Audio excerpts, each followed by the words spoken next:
The shale lip crumbled under Lyra's claws, a hiss of gravel and a flash of scarlet fur against the abyss, and I didn't think so much as lunge, seizing her tail with both hands and hauling backward until my shoulders burned and my boots carved trenches in the dust. The weight of her life yanking fire through my arms while the squad froze in one shared heartbeat of shock. Because every human and every off-worlder on this march knew the law like a prayer scratched into bone. Never touch a Vulpine's tail. Never unless you had a death wish or a vow to offer. And yet my fingers had already closed on the forbidden plume before memory could catch up, before fear could open its mouth, before breath returned to 12 throats at once, and the wind carried our silence down the canyon like a secret it couldn't keep. Mountain air scraped my lungs raw as we moved again through the broken ranges, a column of 12 cutting across slag stone and bomb glass veins where lightning had once married the ground, our boots rasping a rhythm that sounded too much like a countdown. And I, Cale Draven, counted rations and steps and the number of days since warm food as if arithmetic could sweeten the ache in my joints, while the old plates on my soles peeled like tired scabs and the straps of my pack argued with my collarbones. And at our point walked a Lyra of house fur, lone Vulpine among us, her crimson tail swaying with a metronome's certainty, bright against the gray like a warning flare we were all too superstitious to smother. We were a mismatched blade hammered from what the war hadn't yet spent, human scouts and alien specialists stitched together by necessity, and the sort of orders you aren't meant to outlive, with Sergeant Rusk setting the pace in his gravel-tempered growl and doing the holy work of cursing command, while the rear guard sagged and pretended not to hear, and beside me trudged Jax Marin with a grin that could survive an airstrike, betting 5 credits the sergeant's heart would quit before the enemy's guns, a bet I wouldn't take because Rusk was the kind of iron that doesn't know how to rust, and behind us the heavy gunners, Cade and Orin, carried rifles that looked like mistakes until they spoke in thunder and made the canyon flinch. Lyra moved as if the terrain had signed a treaty with her bones, every step precise, every pause a thesis on patience, red hair bound in a soldier's knot with a few rebellious strands drawing parentheses around her sharp profile, white-tipped ears flicking to catch whispers the human ear couldn't court, and that tail, long, lustrous, criminally alive, swept a measured arc with each stride, a pendulum that kept time with a culture I didn't yet understand. So we gave her space like you give a live mine or a sleeping cat god, not from cruelty and not from fear alone, but because ritual is a kind of armor and none of us wanted to be the one to test its seams in the wrong direction. We halted at a ridge where the wind spoke in stones, and the squad collapsed in the language of sore knees and rattling canteens, helmets off, faces gray under a dust that never quits, while Lyra stood apart like punctuation at the end of another sentence, leaning against a knife of rock with her tail curled around one leg as if it were an oath at ease, splitting a ration bar with a neat snap of claw and chewing in a silence so complete it made ours sound noisy. And Jax elbowed me with the devil's idea that I should try kindness on the fox. So I went because stubbornness is my only talent worth much, and asked if she preferred the quiet or merely preferred us at a distance. And she said the quiet preferred her, and that was almost humor, which I took as a victory I didn't deserve. Back on the march, I measured her from the corner of my eye the way you measure weather, not for gossip, but for survival, because she never sweated, never sagged, never trembled even in the tail that seemed to breathe on its own. And if the rest of us were meat and fatigue, she was alloy and intention, and when Rusk's fist came up and we melted into the rocks, nothing stirred but the wind until the drones came low and mean. 3 needles with red eyes that sang in a pitch your teeth could taste. And we scattered into firing lines that weren't pretty but worked, my rounds sparking off hard carapace while Cade barked thunder that turned one machine into a tumbling cinder. And then Lyra moved like a verdict, leaping angles that made math blush, landing shots into seams the drone designers must have sworn didn't exist. The last drone tried altitude and arrogance, strafing plasma across our poor excuses for cover, and she climbed. Gods, she climbed, like the cliff had dim memories of raising her, bounding ledge to ledge with the tail a comet red behind her. 2 shots, then a third to the sensor core, and the sky glittered with machine shrapnel while the ground remembered to breathe. And when she dropped back to our level, there was no smile, no preen, just the quiet of a task completed, the same as she might clean a blade or sip a canteen. And Jax muttered about never playing cards against her reflexes while I tried not to stare the way people stare at fires from a safe distance,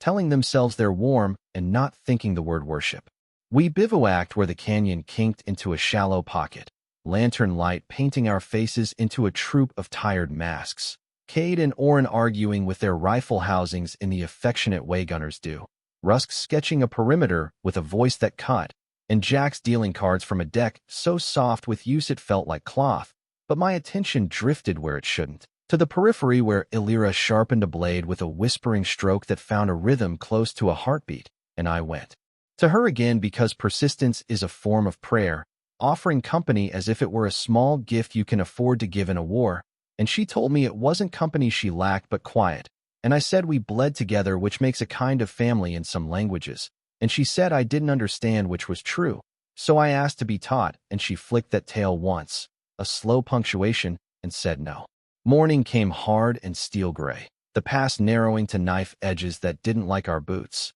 and we filed single along ledges that felt like thoughts you don't say out loud. Pebbles skipping into mist that never reached bottom, Rusk's orders tightening into clipped syllables, and I counted breaths again, counted the beats between footsteps, counted how often Illyra's tail brushed rock. Nothing more than a brush, but each contact deliberate like a fuse deciding not to burn, and the ambush arrived the way thunder arrives after you've been warning yourself it won't. Thin insectoid silhouettes unscrolling over the ridgeline with rifles that spat heat and contempt, and we dove into cover that lied about being cover, while Cade and Orin taught the ridges a new geometry, and Illyra wove into their lines with rifle and claw, efficient as weather, brutal as truth. I kept her flank because it felt like the only math that mattered, and when an insectid vaulted to take her spine, I put a beam through its core before my brain could offer a wise counsel. And she glanced, the barest incline of chin, a nod sharpened to a single molecule, not gratitude exactly but acknowledgement, battlefield grammar we both knew, and the fight stretched thin until it snapped, leaving us panting and counting ammunition like counting sins, and that night in the shallow cave where the lanterns gave us yellow halos we hadn't earned, Jax tried to explain tail law with the seriousness he usually reserved for card games, saying the tail was heart and lineage wrapped in living silk, a bond deeper than vows, that touching it without sanction was either a death sentence or a binding, nothing easier, nothing in between. I told him culture couldn't possibly be that literal, and he told me law is often literal when it hurts most. And Cade swore he'd seen a Vulpine tear a man apart for a brush of fur in a crowded checkpoint, so maybe superstition had teeth, and I stared across at Illyra again, at the deliberate way the tail moved even at rest, slow and exact like a deliberate breath. And I promised myself I would never test that law because there are lines you can respect even without believing in them, and the fire cracked, and the cave turned our silhouettes into cave paintings waiting for some future child to misunderstand, and her blade whispered against stone in a rhythm that anchored the night while my eyes stayed open longer than duty required. By noon the next day the pass tightened to a thread, and we walked it like sinners on a beam, Rusk's voice saying keep it tight, while my rifle balanced across my chest, and my nerves hummed the way power lines hum on cold mornings, and Illyra went a step ahead of me. The tail a red horizon I refused to think of as proximity, because this was about footing and breath and not about the way my pulse stuttered when the fur brushed air near my thigh, and the enemy chose that moment to write their name. In our day,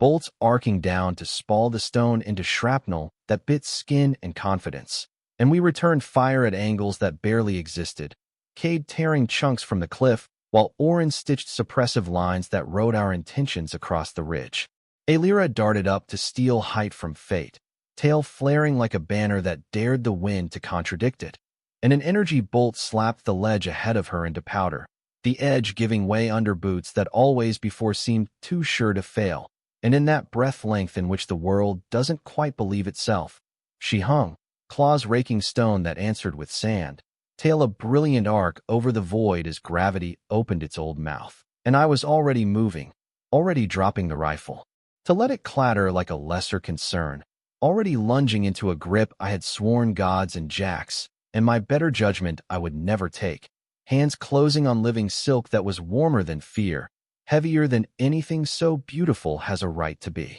The yank tore my shoulder like a bad promise, but I braced, boots skidding, back finding a stubborn angle against the rock, the ache in every tendon turning into a song about persistence while she scrabbled for purchase. And together we found enough physics to steal her back from the drop, spilling in an untidy heap that smelled of dust and hot air and whatever Vulpine fur keeps for itself, and in the roar of battle reduced to a hush around us. She stared, eyes wide and bright as coin in a well, my hand still full of her most guarded secret. Both of us stunned by the truth that instinct had beaten law to the draw and put us in the crosshairs of meaning neither of us had asked for. I let go like it burned, hands emptying as if guilt were a weight you could drop, telling her she was safe in a voice that sounded borrowed, and she didn't answer, only pressed claws to stone until the world remembered to move, then rose with a motion too smooth to be called panic, rifle back to shoulder with that same terrifying grace,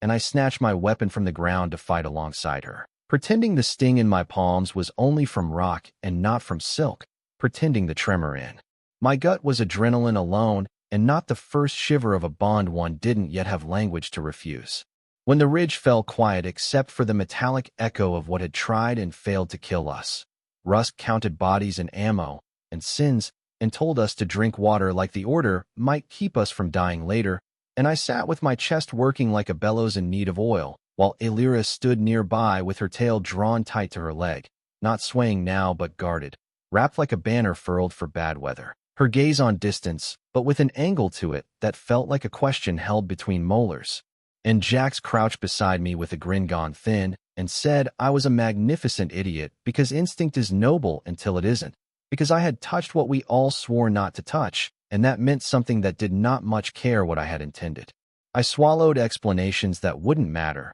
the squad's side-eye passing over me like whether you dress for and hope to outlast, Cade muttering that he didn't want to be present when the fox collected whatever debt I'd written, Orin raising his brows like a man watching a card trick he didn't volunteer for, and Rusk either missed the exchange or chose Command's favorite mercy of looking the other way. But the loudest thing in the formation was the quiet between Elira and me, a hush that wasn't emptiness so much as pressure, the kind of silence that makes you watch the horizon for lightning you know is there even before you see the cloud. We pushed deeper into the ranges, each of us burdened by old fatigue and the new weight of a law I'd bent until it snapped, boots biting gravel that answered with small betrayals. The war reduced to the geometry of ledges and the arithmetic of ammunition, and Elira didn't speak to me or to anyone, her posture tighter than I'd ever seen it. The tail kept close as if it needed her protection from me, and yet sometimes I felt her glance like a touch between shoulder blades, not anger, not even accusation, but a calculus I couldn't enter, and at a brief rest by a grudging trickle of water, even Jack stopped joking long enough to whisper that I'd changed the shape of our days without meaning to, that I needed to understand what the change could cost if I wanted it not to collect from the wrong account. Evening found us in a shallow alcove that pretended to be a camp, lanterns sighing against the dark while stew steamed like a rumor of comfort, Cade and Orin dismantling their rifles with the reverence of priests, Rusk muttering updates to a calm that didn't love us anymore, and Elira sat not at the edge but closer than before, tail curled in tight circles, eyes flicking to mine and away with a stiffness that wasn't fear so much as uncertainty trying on a new coat, and Jax nudged my boot with his and whispered that if she came any nearer people would mistake us for a story, and I told him to shut it with more heat than humor, because the truth is a mirror you don't want to hold when your hands still remember silk. She answered me only once that night, when a shallow scrape on her forearm drew my medic's kit and my clumsy apology, turning her gaze down to watch my hands with a stillness that felt like standing on black ice. And when I sealed the wound, she said thanks, soft as thread, and the squad became a forest of averted eyes because Elira had never thanked anyone for anything since the campaign began. And later, when the fire fell to coals, I found her on the watch line and sat with the distance of 2 palms between us, the stars snagged on the torn lip of the ruined roof, and the wind carried the world's old smell, and neither of us said what the day had drawn in blood and breath, though I could feel the question hanging like a low branch every time her tail twitched against the stone. When sleep finally dragged me under, it did so clumsily, dreams full of red arcs over void and the sensation of warmth caught in my gloves. And the morning was the brittle kind that makes voices clip and boots slip, and we filed out with our shadows long in front of us like warnings, and Alira took the place just ahead of me again. Distance measured in inches and meanings I didn't know how to forgive. And if her tail brushed near my thigh on the narrower turns, she stiffened in a way I pretended not to notice, because noticing is a kind of consent, and my pulse was too loud in my ears to pretend I was only a soldier counting ledges. And by midday, when we looked down on a valley that held its breath the way we were holding ours, even Jax had run out of commentary and left me alone with the arithmetic I couldn't solve. We drank in shifts and pretended not to watch, and when the march resumed, her proximity sharpened into a pattern, not quite leading, not quite shadowing, closer than regulation and farther than comfort, a choreography that wrote itself between us in steps my boots learned without permission, and Cade tugged me aside under the shade of a fractured buttress to say the obvious with the tone of a man who hates prophecy, that I'd set a pendulum swinging and had better decide whether to catch it or be hit by it, because Alira's composure had always been a pillar we leaned on, and the crack I'd made might be benign or it might invite weather, and I told him I knew, which was the closest thing to a lie I'd spoken all week. By the time dusk laid rust and violet across the cliffs, we had earned another cave that didn't hate us, and the fire turned ration trench into something like food, and Rusk mapped our night like a miser counting coins he was sure to lose, while Alira cleaned her blade in the same deliberate circles as always, yet chose a stone across from me instead of the darkness beyond the glow. Tail coiled in restless loops, as if it were trying to learn a new alphabet, and Jax kept kicking my boot in a rhythm that meant say something, but I swallowed the apology that had been burning my tongue because I didn't know which word would be a fuse and which would be water, and the quiet stretched until it almost sang. I finally crossed to her, because sentences have to finish, and because pretending has a shelf life, and I told her I was sorry for the touch, even if the touch had saved her life, that instinct is poor at reading law, that I hadn't intended to write a contract in silk, and she tilted her head with one ear flicking as if listening to something on a frequency I could not catch, the corner of her mouth bending into an expression that was not quite a smile and not quite a baring of teeth, and she said apologizing for rescue was a human hobby she didn't plan to learn, and I tripped over clarifications that were only synonyms for fear until she stood and brushed past me to retake her post at the cave mouth. But in passing, she leaned close enough that her breath ghosted my ear and said the problem wasn't that I had touched her tail, the problem was that she had liked it. Her tail slid across my forearm then, a deliberate curl that held for one heartbeat longer than accident, warm and silken and wholly alive. And by the time my brain made it back to my body, she was already a silhouette against the twilight, posture composed, ears still betraying the smallest tremor, and when I turned back to the fire, the expressions waiting for me were a chorus of open mouths and swallowed oaths.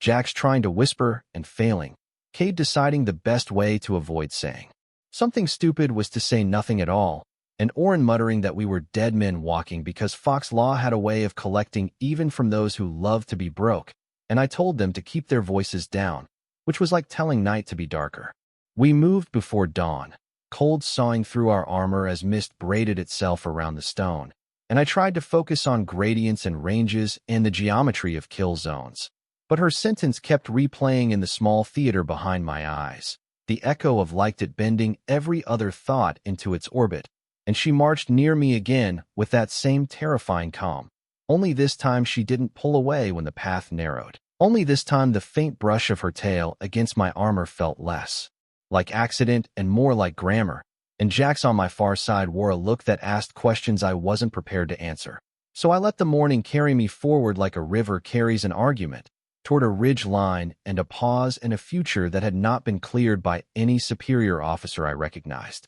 Dawn sifted pale through the ribs of the ridge and laid a thin shine on the world, the kind of light that convinces you wounds are only shadows if you stare long enough. And we moved in a hush that pretended to be stealth, while our joints clicked like old locks, Sergeant Rusk cutting angles with 2 fingers and a chin tilt as the path narrowed to a balcony carved by spite. And Alira kept that half step ahead of me that felt less like leadership and more like orbit, her tail's fringe brushing air near my thigh and a pulse that made distance into a decision. While Jax watched us both with a gambler's dread, and Cade muttered prayers to a gun he could field strip blindfolded, because sometimes machines forgive in ways people never will. The valley spilled open on our left like a green secret somebody had scalded. Terraced fields gone to brittle. Irrigation veins cut and clotted. The distant roofs of a raised hamlet listing like broken teeth. And Rusk sent Orin and me out as skirmishers while the rest hugged the wall,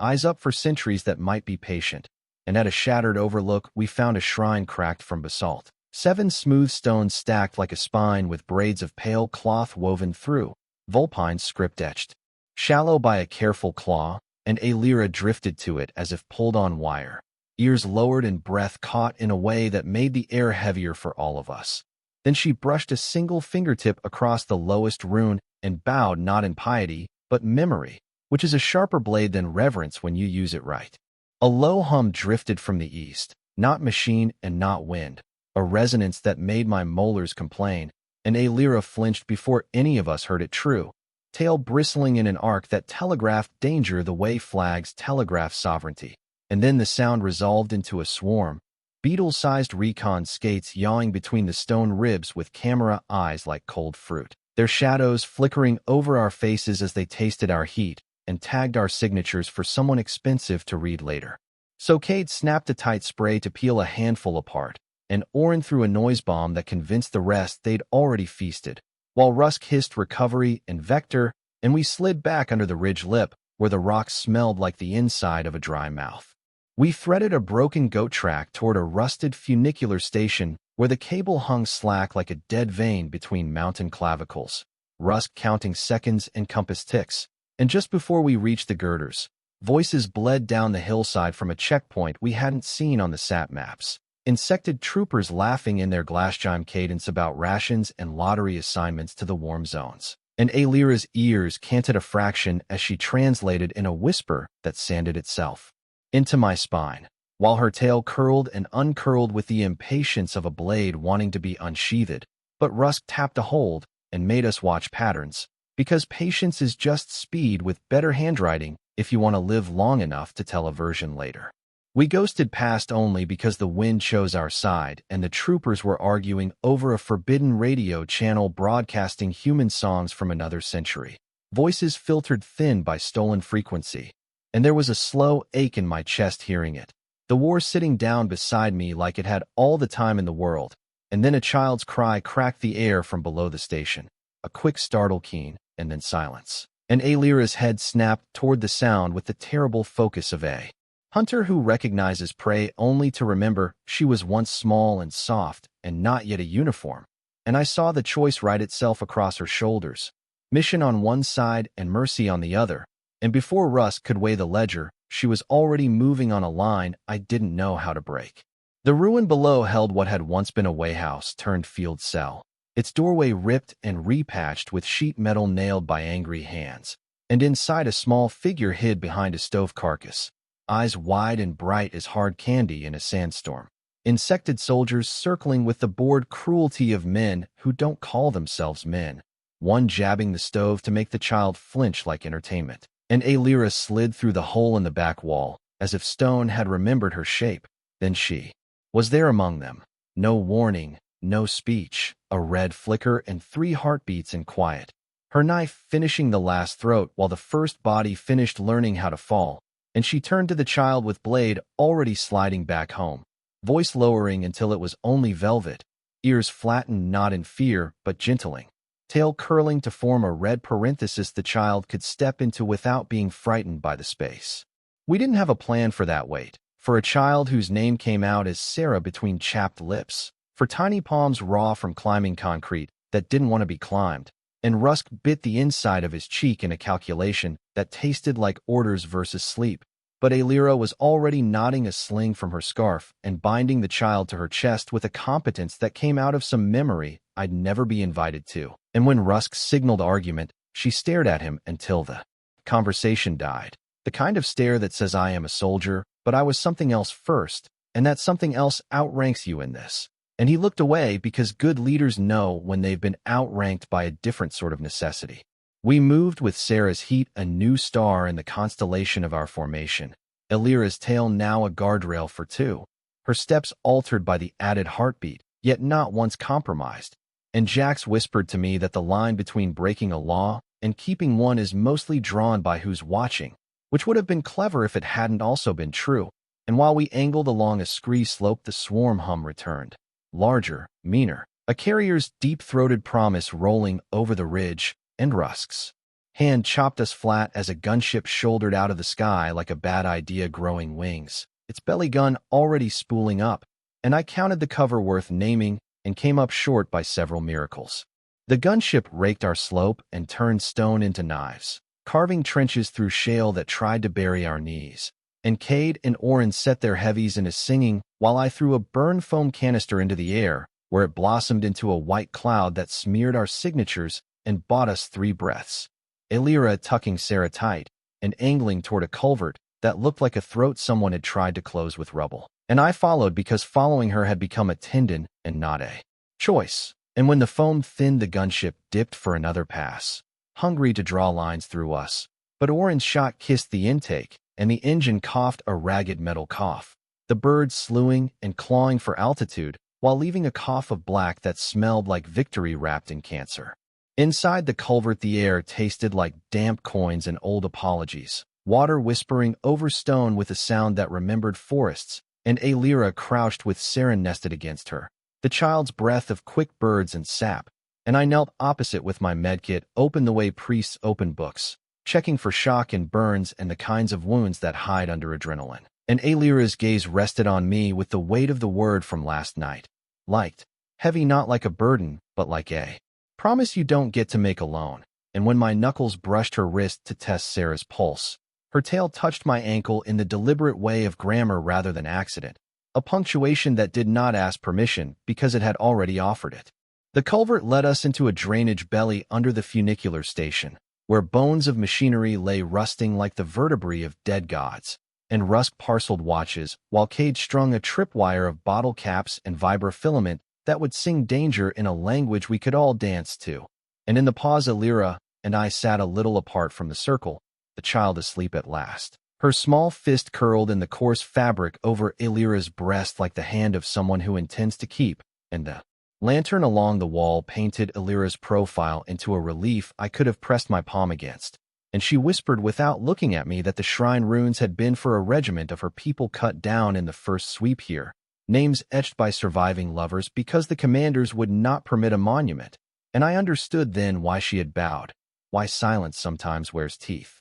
I told her what Jax had said about laws and witnesses, and she smiled with the corner of her mouth, a fox's humor that forgives you for trying to be clever by letting you know you aren't. And then without flourish she unwrapped a narrow strip of black cloth from her sleeve seam and tied it around my wrist, pulling the knot until the cloth bit, a sharp little kiss of thread on skin. And I looked down at it like a man reading a verdict in a language he can sound out but not translate, and she said, very quietly, that among her people a tail touch without sanction is chaos, but a tail touch given to rescue may be sanctified by reciprocation, and that the cloth meant I would not be unclaimed if I wished otherwise, and my mouth found yes before my caution could stand up, because sometimes the body arrives at truth while the mind is still unpacking its excuses. Rusk pretended not to see the cloth because leaders are always notarizing or erasing realities, and he had enough of the former on his ledger, but Jack saw and gave me a nod that looked like respect borrowing a coat from fear,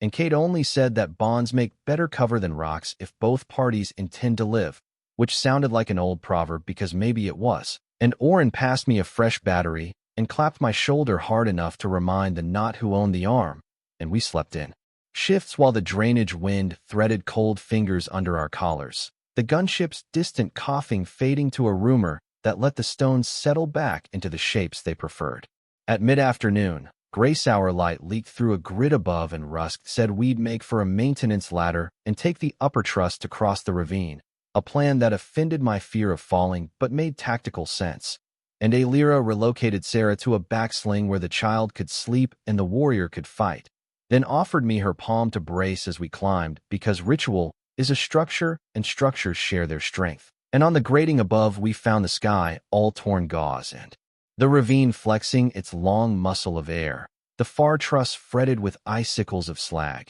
and halfway out the bridge groaned a warning that arrived in my knees before it reached my ears, because old steel likes to announce its resentments. The enemy announced theirs with a crack of blue from the far lip, a sharpshooter buried in a nest of wire and stubborn sandbags, and the first round took a notch out of the girder near Oren's ankle. The second cut clean through the pack frame on Jax's shoulder and left his luck smoking, and we dropped to bellies as the world narrowed to slits and crosshairs. Cade cursing with art while he tried to angle a shot through latticed metal without murdering physics, and Alira slid along the grating. Like a liquid decision, tail flattened low, eyes calculating ricochet and wind and the inches between a guess and a eulogy. Then she looked back at me, and I didn't need a dictionary to understand the order. On your count, so we rise together and steal the angle the shooter thinks doesn't exist. We moved on too, because expecting 3 is a human habit, and we wanted to behave like weather instead,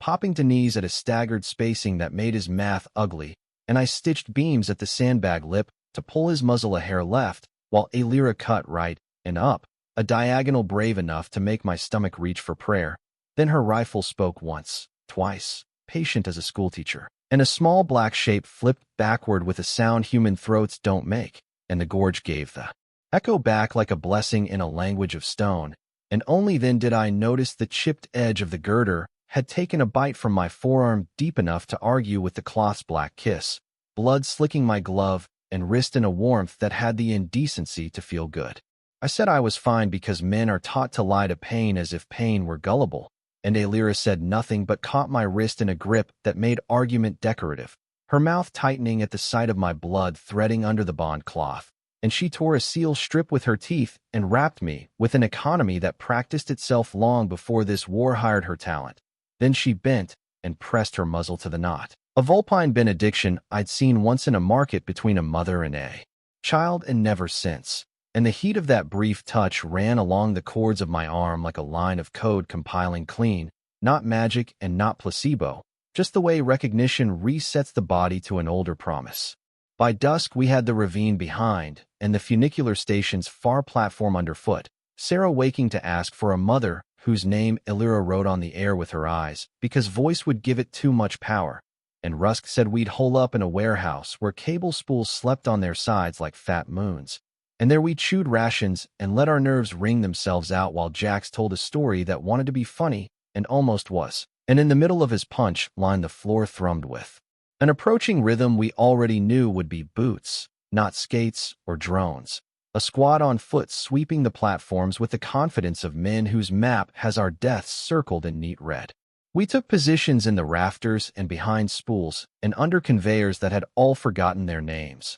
Rusk drawing a kill box with gestures we could have read with our eyes closed by now, and the insected unit entered in 2 files with their leader's crest-picked helm glinting like a beetle's back, voices clipped and precise as if they admired their own discipline. And it would have gone like so many other ambushes we'd won by inches if not for Sarah's cough, a small, apologetic sound that might as well have been a flare in a midnight field, the nearest trooper's head snapping toward our shadow, and his muzzle following like a dog on a leash. Alira moved before the thought of moving visited the rest of us, snatching Sarah into her shield arm, and stepping into the open not as a sacrifice, but as a problem the enemy would focus on, and focus they did, muzzles pivoting, lines of fire crossing into a net that would butcher anyone standing where she stood, and my body remembered the cliff without waiting for my mind. Legs launching me off the iron catwalk into a swing that burned my palms and dropped me like an argument beside Alira, my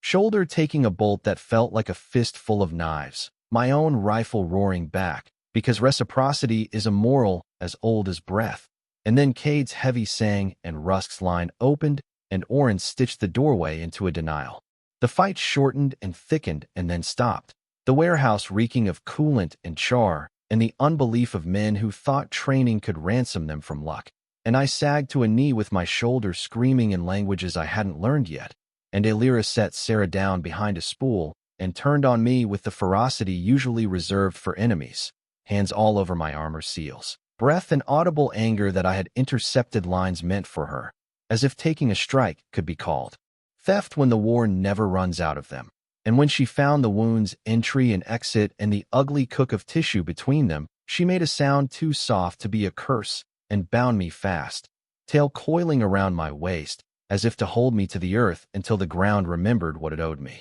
Rusk said we couldn't linger, and he was right. The first gunship's cousins probably already curious where their brother had gone to complain. So we gathered our scattered breath and our scattered brass and slipped out the bay into an evening that wore the color of bruises, taking a maintenance stare that spiraled down the cliff face like a polite threat. Sarah quiet again, with that hammered stillness children learn too early in wars that teach too much. And halfway down, Alira slowed and looked back at me, not checking the wound this time, but hunting my eyes for an answer to a question she had not yet asked. And when she found whatever made her ears soften, she faced forward and continued with a posture that made a promise to the path. We bottomed out into a pine belt that smelled like a better century, needles damp and soil forgiving. The sky trapped in branches that sketched maps to places nobody now had the leisure to visit. And we made camp without fire in a hollow where roots braided into a cradle, Sarah asleep between Alira and my coat rolled under her head, while Rusk drew a perimeter and Cade set his quiet alarms, and Orin finally let himself breathe like a man who might do it again tomorrow. And Jack sat beside me and asked if the cloth itched, because if it did, that meant it was working, then failed to smother a grin and told me he was glad in the way soldiers are glad for each other when gladness must be smuggled in under seriousness. The night held its breath long enough for the stars to remember their names, and on second watch Alira came to where I sat with my back against a root, and the ache in my shoulder tutored into something like endurance, her silhouette a red-trimmed punctuation against a sky that had decided to be generous for once. And she settled beside me with her tail crossing my ankles and said into the darkness that bonds among her people are not only about claiming but about shelter, that the tail is not only sacred because it belongs to the self, but because it is the self's promise to shelter another. And I swallowed that like water after salt because it made the law less a wall and more a house. And houses are easier to want than walls. I told her we would make space for the promise even if the war tried to bill us extra, that I would carry what the cloth asked for as far as my legs could remember forward, and she nodded just once and leaned until her shoulder touched mine and stayed there, not coy and not ceremonial, simply a recalibration of how two bodies occupy a small piece of earth without asking it for permission, and the night stretched with that new geometry, the quiet no longer pressure but architecture, and somewhere nearby an animal made the small question sound animals make when they are alone and do not want to be, and Sarah murmured in her sleep as if answering. And for a span of minutes the world did not try to collect its usual taxes. We broke camp at a gray that came too quickly, feet finding the trail with the stubborn intimacy of people who have shared danger long enough to walk each other's gates, and the pines thinned to reveal a switchback road that would snake us toward the radio relay we'd been sent to break, its dish a pale coin against the next ridge,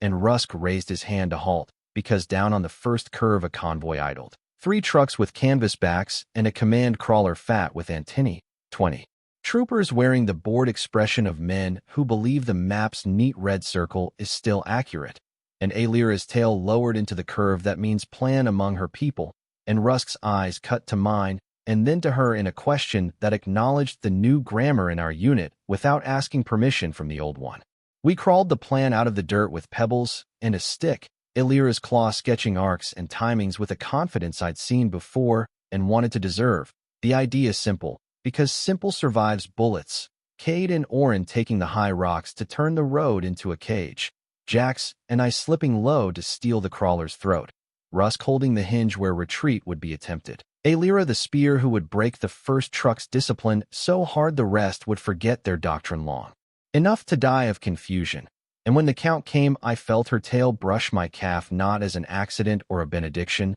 but as the click of a safety released on a promise we had both agreed to fire only when the target was away home. We moved on one because sometimes you have to be earlier than fear expects, sliding through scrub and shadow, the trucks burbling diesel breath while the troopers smoked the wrong end of their boredom, and the first part went so clean the road itself might have been complicit, Cade's thunder cutting the lead truck's axle like a tendon, Orin's pattern teaching the rear guard to stop believing in cover, Rusk's hinge snapping shut with a snarl. And then Jax and I were at the crawler's side with Charges gloved and timing set. My shoulder a live animal snarling against each reach. And as the last charge kissed steel, I heard a sound that made my bones try to forget how to stand. A gasping whine from within the canvas of the middle truck. Not wounded men and not machinery. The unmistakable chorus of caged children who had learned the wrong octave for fear. Alira heard it too. Of course she did. Every line in her body tightening into the gallows choice she keeps having to make.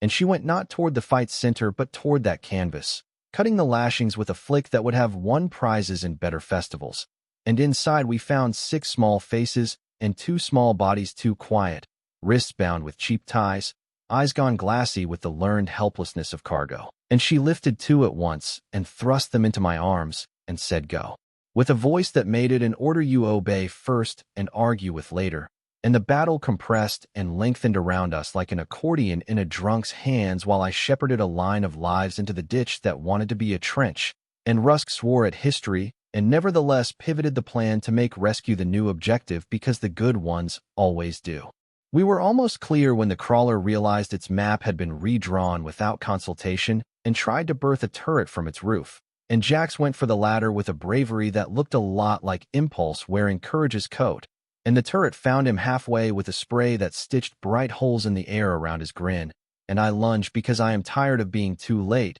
and my shoulder made a sound that bodies aren't built to make. And Alira arrived the same second from another vector, and between the two of us we pulled him behind the crawler's flank while Cade took the turret's argument personally and converted it into scrap. And Jax wheezed thanks like a man telling a joke to his own luck. And Alira's tail coiled my waist again with a pressure that said stay in the world even if the world is trying to be stingy with its permissions. When the noise settled, it did so reluctantly, as if the day wanted to keep talking, and we were left with smoke and rescued voices and a handful of prisoners who thought they understood defeat because they had never met this particular version of it. And Rusk set a controlled burn on the crawler's comms. Cade and Orin policed brass. Jax found a smile he hadn't used in days for the smallest among the saved. And Alira stood with Sarah at her hip, and the new children clustered like small moons around a planet that had offered them gravity. And she turned to me, and I saw the next ridge in her expression. The knowledge that rescue makes missions grow teeth, but also makes reasons to survive grow spines. And I nodded because the bond cloth on my wrist had stopped feeling like ownership and started feeling like a compass. We pushed the convoy's wrecks off the curve and buried our trail with the brisk, practiced ruthlessness of people who intend not to be found. And then the road bent into pines again, and the wind brought us a smell that wasn't ours, clean ozone and old copper, the breath of a relay dish washing its sins before dawn. And Rusk said we'd rest once more before the approach. In a saddle where the ground lay low and remembered being meadow before the bombs wrote a different biography. And as the squad settled, and the rescued clung to sleep like a cliff face, Alira came to sit beside me with her tail resting across my boot like a curtain half drawn, and she said in a voice that had learned to be quiet without being small that after the dish we would need to decide if we were a unit with a mission or a family with an obligation. And I told her we were both, and that both is a harder road, but I had chosen it when I grabbed Silk over the void, whether I admitted it out loud or not. The night held that answer like a coin between finger and thumb, flipping it in starlight as if to check both faces for fraud. And somewhere a night bird practiced a note too sweet for this place and time, and the children's breathing made a new rhythm under our old one, a backbeat that complicated the song into something worth hearing. And Alira leaned until her head touched my shoulder just once, and then lifted again as if to promise and not to presume. And the bond cloth bit a fraction tighter in the cold, which felt less like constriction and more like reminder. And I thought of the shrine and the names in shallow claw script, and the way memory is a weapon when you choose to aim it. And the ridge waited for us, and the dish gleamed pale like a tooth in a giant smile that had not yet decided what to eat next. Dawn found the relay ridge scraped clean by old winds and newer fires. The dish a pale coin tilted against a sky trying to forget last night. And Sergeant Rusk laid the approach out on a page of dust with a stick while needles sighed above us, his voice low as a cough as he split us into knives and shadows and anchors. Cade and Orin to the northern spurs with their thunder boxed and leashed, Jax and I to the ductwork that scarred the slope like veins. Alira the spear that would slip first. Through whatever seam pride had left in the enemy's armor, the rescued children cocooned with Sarah under a root tangle and 2 tripwires that would sing like bottles if touched, because mission and family now shared a blanket and we would have to learn to sleep without kicking each other awake. The relay's perimeter fence had been patched by men who believed in diagrams more than weather, razor wire frizzed with frost, and signs that carried the bureaucrat's courage, the kind that shouts in black letters while the hillside listens without comment. And we moved under the lip of a utility trench where the mud remembered rain that hadn't visited in a month.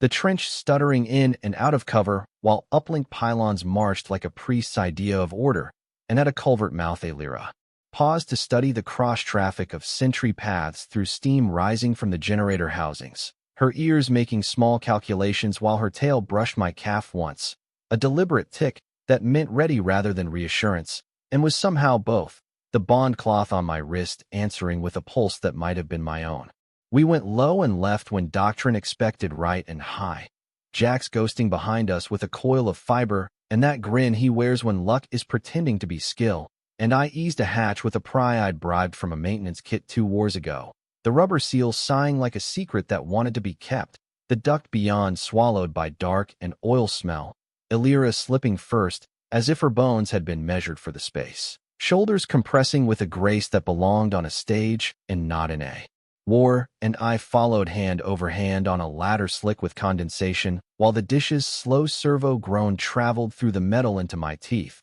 a mechanical whale song that made patience easier to counterfeit. Inside the service warren the world traded vistas for angles, corridors with flaking paint and welded patches, rooms labeled in a language of numbers and hazard glyphs that all translated as somebody else's problem until the day it explodes. And we moved like punctuation along margins nobody reads until they must, Jack's dropping taps into 2 backbones and whispering to his wrist screen like a man coaxing a sulking dog. Alira working a vent grate with a twist of claw where a human tech would have cursed for 3 minutes and skinned both knuckles, me counting footsteps and breaths between the security camera's small mechanical blinks, the trio of us becoming an argument the building could not quite hear yet, but would soon be forced to answer. The control ring sat above the servo bay, glassed in and smug. 6 insected techs in pale harnesses moving between panels with the proprietary concentration of people who believe they are necessary,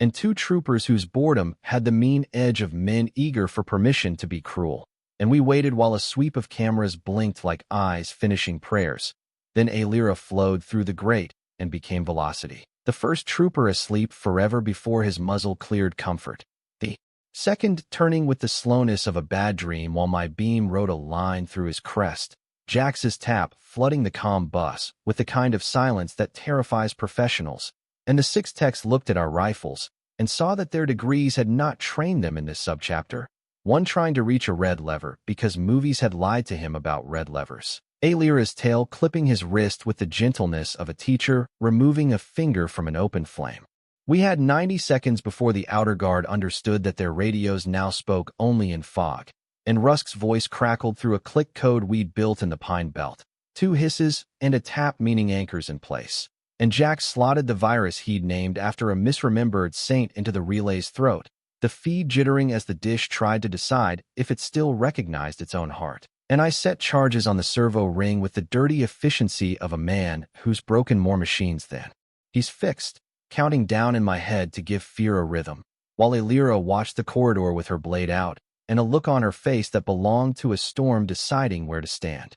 We chose interruption over annihilation because the dish carried every town's emergency channel with its war calls, and Rusk had a line he wouldn't cross even when victory flirted with him. So Jax's saint didn't kill the dish so much as make it tell the truth with a stutter, a relay that would utter half sentences and then cough, leaking location and cipher quiver into a public band a child with a crystal set could harvest. And when the first outer troopers arrived, they did it with the startled enthusiasm of men whose jobs just got harder, muzzles coming up into a kill box Alira had sketched with her tail's memory, and my explosives did the rest. Not glory so much as punctuation, not finale so much as a difficult comma. We broke the glass and drifted along the outside catwalk with smoke clawing the air and alarms we'd strangled trying to rediscover their voices. Cade's thunder waking the eastern spur into a drum the whole valley could learn, or in feathering the western slope with patterns that convinced any reinforcements made of sense to choose another morning. And below us the dish shuddered like a large animal deciding between fight and flight, which was useful because indecision is a battlefield multiplier. And at the catwalk's elbow a squad of fresh troopers boiled from a hatch like pressure, the first three dying to geometry they didn't know they were arguing with, the fourth finding my shoulder with a shot that lit the old wound into new conversation, while Illyra's muzzle flared two calm replies, and her tail touched my hip in that quick grammar of "we are still here." We exfiltrated through an equipment cradle that had once hoisted replacements for motors nobody loved. Rappelling into a wind that tasted of copper and Victory's cheap cologne, my shoulder a drumbeat I couldn't quite silence, and Jax humming a song older than the relay while his descender sang a higher harmony. And on the scree below, Rusk stood as if he were bored in a grocery line while Cade and Orin worked their last fusillade in slow discipline, covering the slope like people who understood both generosity and parsimony. And we folded into the rocks and then into the pines, our footprints erasing themselves with the cooperative intelligence of needles falling where we needed them, the dishes stutter spreading across the range like gossip that happened to be true. Back at the saddle the children woke in twos and threes, blinking at the daylight like small owls, Sarah reaching up without looking and finding Illyra's cloak lace as if she'd braided muscle memory overnight. And Rusk let us breathe for 3 minutes by the clock before he read the new map the relay had gifted us. A lattice of enemy movements and supply teeth that would grind through villages if we didn't put a stick in the gears. And he asked the question we'd hung on a root last night, and Illyra answered without ceremony, that we could be a unit and a family because those weren't enemies unless fear made them so, that we would move the children to the river hollow where resistance lines ate and slept, then swing north and cut the convoy whose route the dish had finally confessed. And he nodded because she had outranked him again with a credential nobody issues. We split into two braids of one rope, Cade and Orin ranging ahead with Jax to hang eyes along the north spur, Rusk and I riding center mass with the rescued carried between us like a vow, Illyra ghosting the flanks with Sarah perched on her hip and the tail arcing in lazy guard. And the land gave us a river the color of tea and the sound of patience, its banks cut with willow and the old tire tracks of happier contraband. And at the hollow a woman with shoulders like bread ovens and eyes that had cried on all the right days took the children from us with a tenderness that had learned to be swift, her people wrapping each small life in a name and a cup. And Sarah clung to Illyra long enough to make a promise without grammar before she let herself be carried into a tent that smelled of flour and soap and the secret currency of safety. We turned north lighter and heavier at once, which is how righteousness makes you pay, and the ridge threw knives of light in the late sun as if to suggest celebration would be premature, and Rusk's hand carved a hold in the air as we crested a lip to see the convoy we'd come to ruin. 3 carriers and a tanker coughing black, a half-dozen bikes running wing with the swagger of men who never learned probability as a love language, and the road narrowed to an S-curve over a gorge with a tired bridge that dreamed of honest work, and Illyra's ears lifted into the shape that means opportunity, her tail tracing a shallow sign as she measured the wind, and Cade whispered that if steel remembers and gods accept, the middle carrier would learn about gravity at an inconvenient moment. Jax went down to marry his charges to the bridge's bolts, a conversation about stress and timing that made his grin briefly religious. Orin set a snare of nails and wire at the exit of the first curve because wheels carry arrogance like a family trait, and Rusk sighted the rest of us among rocks that learned our smell in half a minute and decided not to betray us. And when the convoy entered the curve the road itself seemed to shrug, Jax's charges popping not to kill but to bend, the middle carrier yawing like a drunk at a choir rehearsal while Cade's first thunder removed its rear differential from the world's concerns. Bikes scattering into poor choices and then into air, and Illyra was already running where common sense says don't, a scarlet arc toward the command cab, while my rifle taught the tanker a respect for leaks. The fight tried to be complicated, and we made it simple, because simple eats faster, the command crew dying to precision they never trained against, the tanker giving up like a beast that knew its job had always been to threaten and not to deliver, and the last bike peeled off for the gorgeous far track. A coward's cleverness that would bring back friends if allowed, and Alira launched for it with a sprint that made the world slow down to admire. Tail flared and muzzle steady as the rider's back grew larger in her scope. One shot that stitched daylight through a tire and unseated a man from his assumptions. And she was on him before he located his courage, knee in his throat and rifle at his core, but she did not fire because the bond cloth at my wrist burned like a reminder that mercy is a tactic too when you can afford it. We had a prisoner then, crest-helmed and angry in the way of men whose schools forgot to teach humility, and Rusk would have liked to walk away from the administrative work of interrogations, but he didn't. And under the bridge's tired shadow, we learned the convoy had been headed to a valley depot, where conscripts slept stacked like lumber and ammunition waited for a parade that would begin with our friends' funerals. And the route had a blind stretch where the road bored into a hill, a tunnel, with rust bloom on its lips and poor ventilation and a habit of eating radio signals. And Alira looked at me with that unblinking calculus and traced with her tail in the dirt a box that meant cage. A gesture our squads both understood as the difference between victory and a good story told by the wrong team. We set about caging the tunnel with the ruthlessness of people who intend to go home and tell it.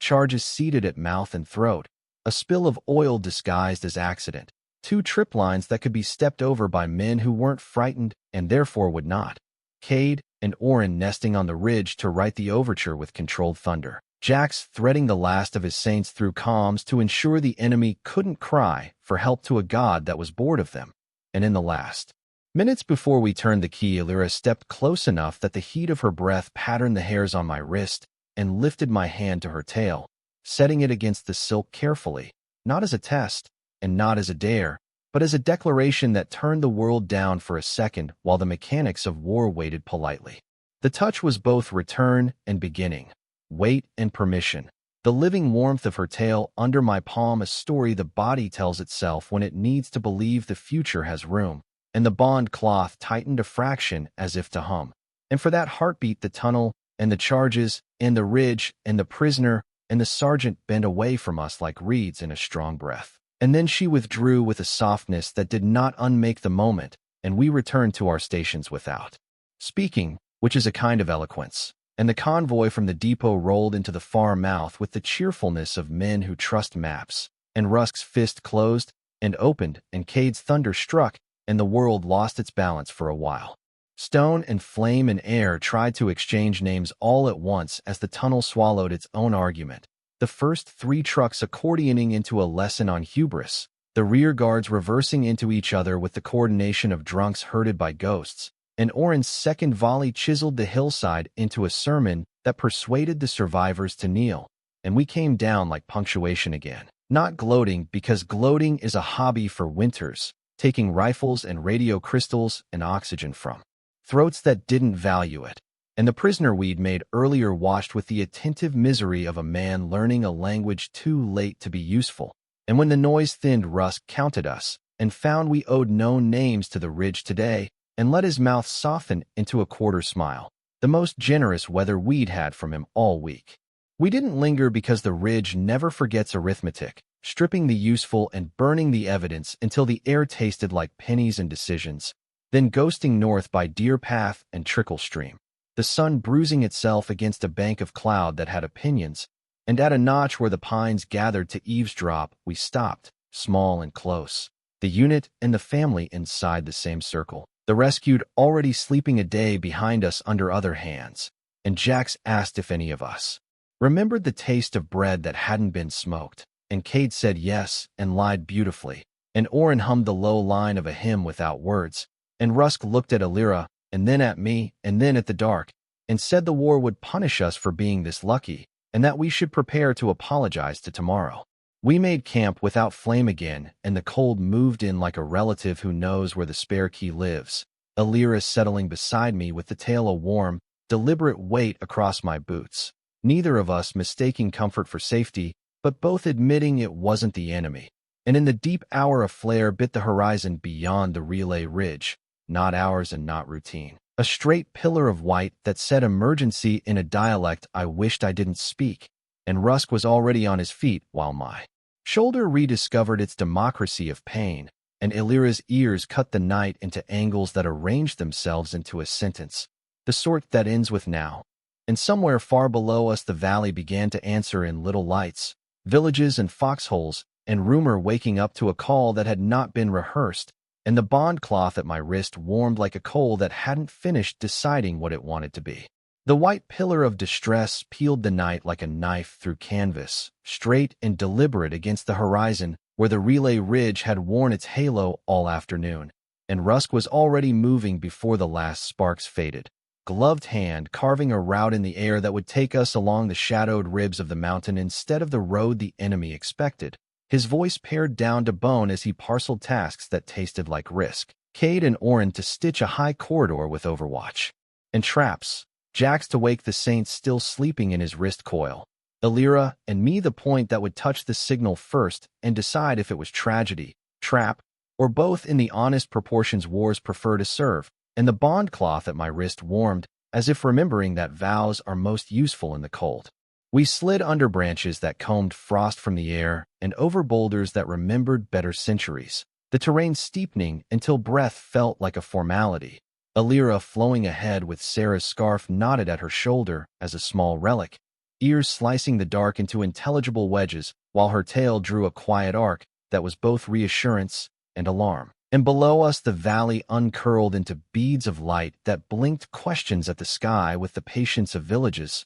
some waking, some pretending to sleep, all of them listening for the next instruction as if the night itself had turned into a broadcast. And I measured the steps between us with the counting habit of a soldier who has learned that numbers are good handles when everything else is oil. The flare's root bloomed from the iron bones of an old pump station half swallowed by scree, doors ripped off in an earlier argument, windows black as unplugged eyes, the ground around it scored by recent tracks that argued with each other about who had arrived first and who had left uninvited. And Illyra held a palm to still me while she tasted the air and listened for the small lies buildings tell, then sent a scout lens under the threshold with a flick of thumb and forefinger, the lens whispering back a digital sketch of a room too clean to be an accident, canisters with hazard glyphs parked in a stupidly neat row, a beacon rig squatting on a crate as if it might sprout legs and walk when bored, and along the rear wall 3 figures huddled in the posture of people who have not decided whether rescue is safer than remaining cargo.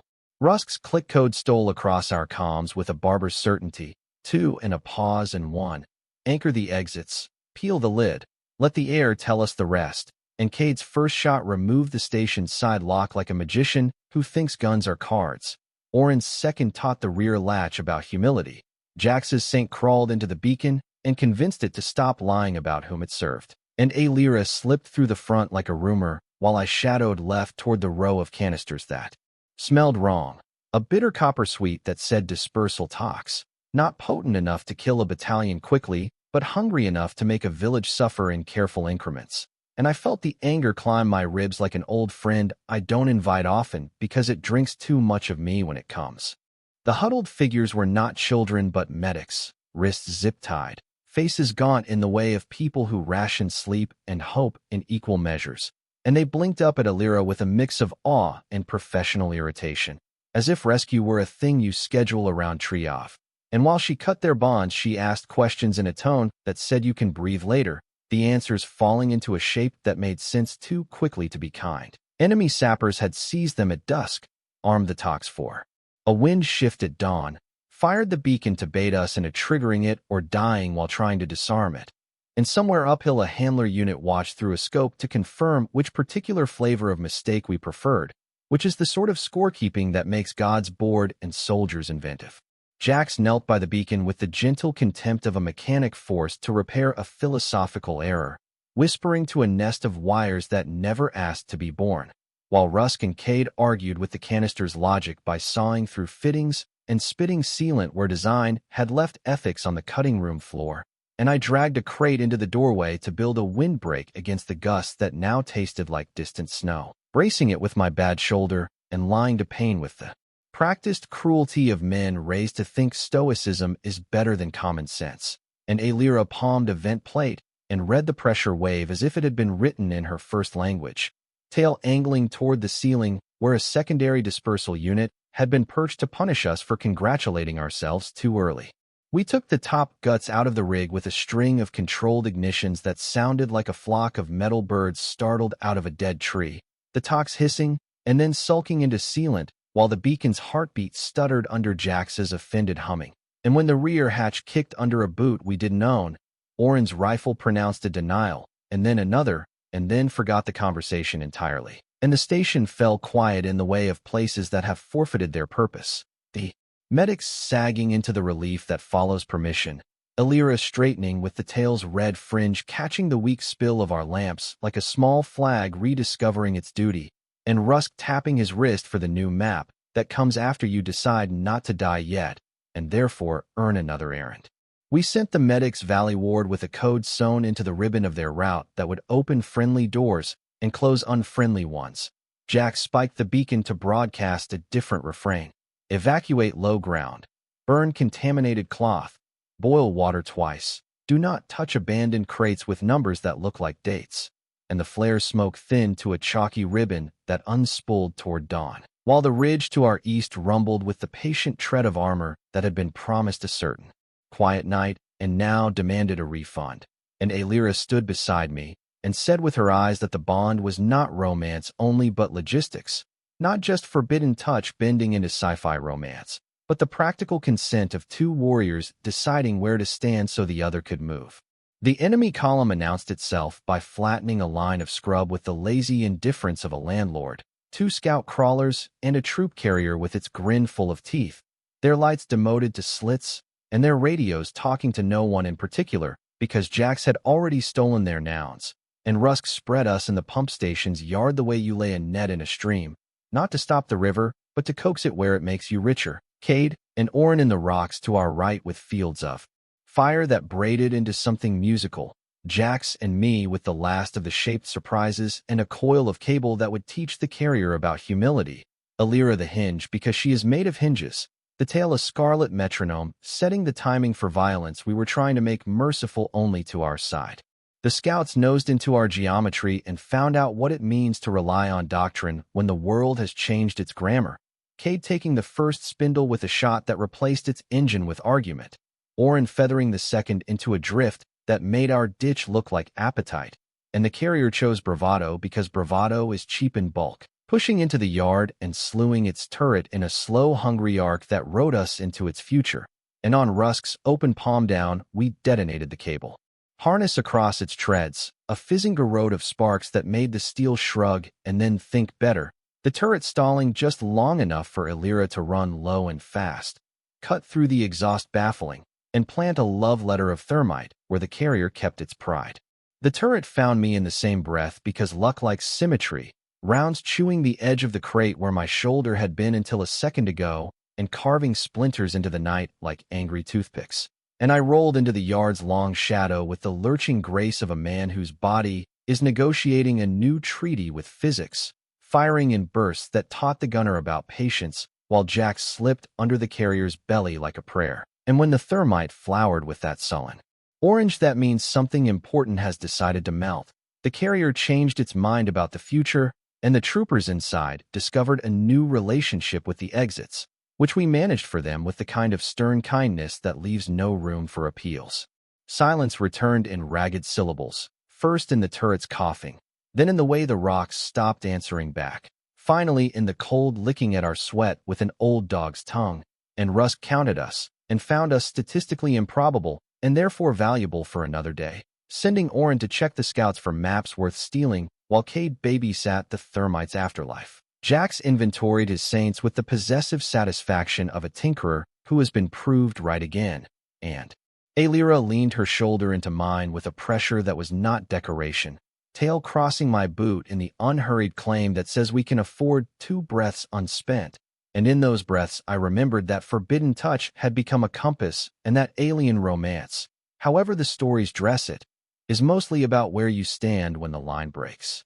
Dawn arrived as if it had been practicing elsewhere and finally remembered us, wet light peeling the frost from grass blades and making our breath briefly visible, an honest accounting of how many lungs we carried forward, and down in the valley the villages had begun to move with a choreography that made me believe in crowds again. Kettles up, smoke thin, doors hung open to let instructions in and fear out. Children trotting in pairs behind adults who hid their urgency under chores, and the relay, half-crippled, half-useful, stuttered our warnings and our simple theology of survival into tin roofs and prayer halls with the fidelity of an old radio learning a new station. And Rusk said we would walk the column downstream to the ford and give the crossing 30 minutes of our names before we turned toward the next argument. We escorted them over stones that had watched other wars mispronounce the river. Illyra at the far flank with her tail bent into the shape that means shelter, children stepping where she stepped, because small bodies learn geometry from the kindest available teacher, medics waving us through with the brisk gratitude of people who will thank you later when no one is bleeding. And Jax climbed a boulder midstream and played a ruin of a harmonica, because joy is illegal if you don't improvise the paperwork, the notes stumbling and then finding each other like refugees, and I laughed without permission at the way the sound made the river lift in places as if the water wanted to listen better, and that laugh lodged under the bond cloth and made it warmer, which I chose to understand as the Vulpine equivalence of the heart nodding at a joke. On the far bank, where willow shadow gave way to clean meadow, a militia woman with barber's hands and a rifle that had been cared for with love stamped our cargo with approval and told Rusk the depot to the north had emptied like a pocket turned inside out, that our tunnel sermon had been heard and believed by the right congregation, and that enemy armor was sulking east toward the high road in a temper that could be useful if teased into carelessness. And Rusk looked at Illyra and then at me, and then at the map as if the paper might apologize for itself, and said we could afford a breakfast without fire, which was the kind of generosity he usually reserved for funerals. So we sat and ate quietly, letting the bread be bread and the water be clean without burdening either with metaphor. Illyra spoke then in a voice that was neither ceremony nor whisper, telling Rusk and by extension the meadow what Vulpine bonds mean when the world is not listening, that the tale is a pledge to shelter and to be sheltered, that the cloth is a promise to carry and to be carried, that alien love stories make it sound like thunder when in truth it is mostly roofs and soup, rotations of watch, a hand on a wrist when panic rehearses. And Rusk nodded like a man who has seen enough kinds of marriage to recognize the durable ones, and he said it changed nothing and it changed everything, which is leadership's trick when it is practiced by someone you are willing to be tired for. And the squad made a few small noises that translated as we noticed, and we approve, and we refuse to be sentimental about it where anyone can see. We turned east with the sun grudging the clouds and the wind housebreaking itself in the pines, feet learning again the syllables of the trail, and as the ridge unfolded its long argument Illyra fell in beside me, and without prelude lifted my hand to her tail again, setting my palm against the silk with a steadiness that did not ask for permission because it had already been given and would be given again. And the contact was not feverish or hurried, not the dramatic flourish sci-fi romance posters promise, but the steady weight of a contract reread and initialed, a forbidden touch transformed into everyday grammar, of a vow that had survived ambushes and machinery and the insult of hunger and still found room to be gentle. We walked like that for a time that did not ask to be measured, the tail under my palm a warm metronome, counting something older than tactics. Illyra's shoulder aligned with mine, so our breaths could draft each other into efficiency.